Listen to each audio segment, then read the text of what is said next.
Hello, hello, bonjour à tous, c'est Claire, j'espère que vous allez bien. Bienvenue dans cette nouvelle vidéo où je partage avec vous comment je réalise ces cookies très gourmands en images, idéal pour la collation des enfants ou simplement pour boire son petit café ou son thé.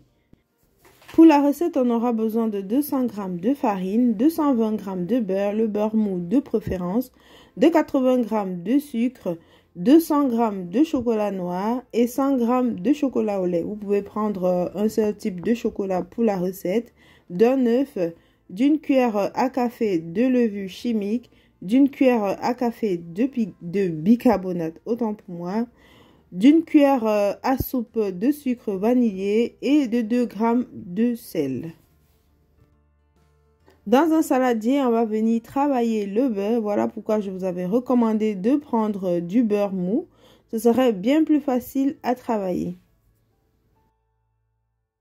Une fois que notre beurre est bien mou, on va venir y rajouter notre sucre et on va continuer à bien mélanger.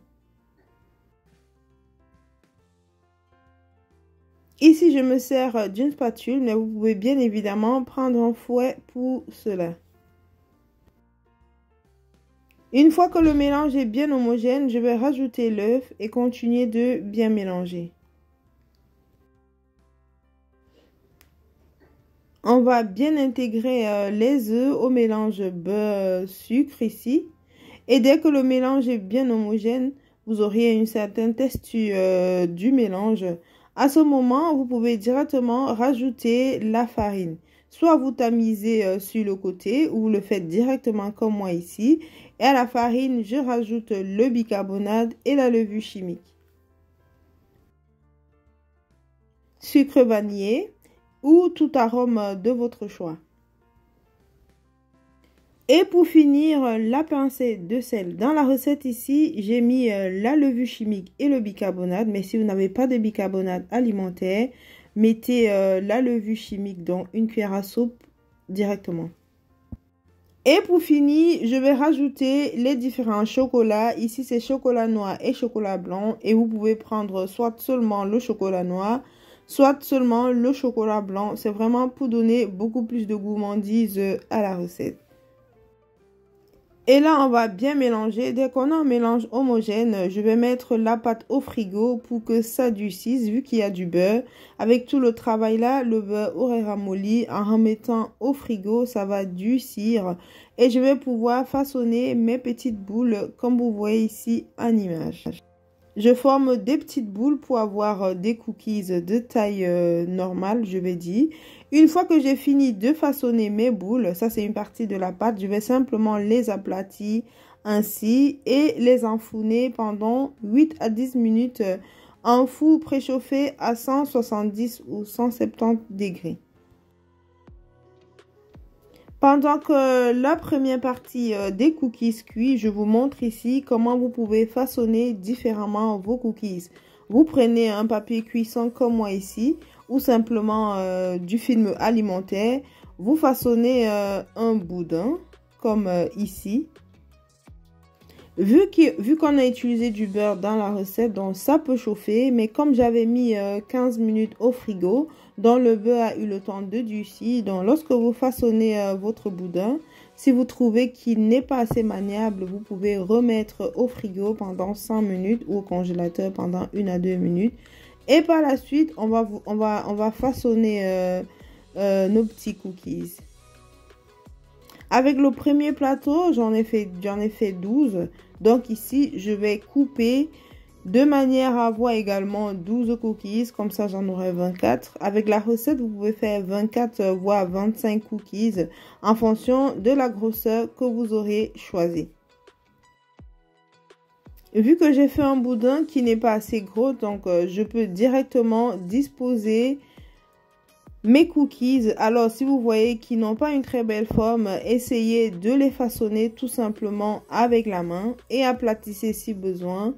Et on va également enfourner pendant 8 à 10 minutes à 170 degrés. Ça dépend vraiment de votre four. Si vous allez par exemple à 180 degrés, laissez à 8 minutes. Et si vous allez à 170 degrés, laisser aller 10 minutes, ce serait parfait. Et voilà, après 10 minutes, ce qu'on obtient. À la sortie du four, les cookies ne sont pas encore durs. Ils sont encore mous, comme vous pouvez voir ici en image. Et lorsqu'ils vont bien refroidir, là, ils vont durcir. Ce qu'il faut juste remarquer, lorsque vous avez une belle dorure tout au bord, vous pouvez voir à travers le four, une belle dorure ainsi, vos cookies sont prêts. Et là, je vais tout simplement les disposer sur une grille pour qu'ils refroidissent bien avant de pouvoir les conserver.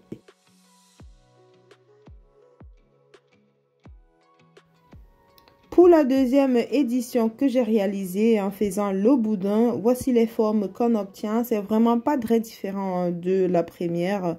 Vu que j'ai fait plus ou moins les tailles identiques, le premier tour j'avais 12 et ici également j'en ai fait 12. Et là, je vais tout simplement disposer mes cookies sur une grille pour les laisser bien refroidir avant de pouvoir les garder.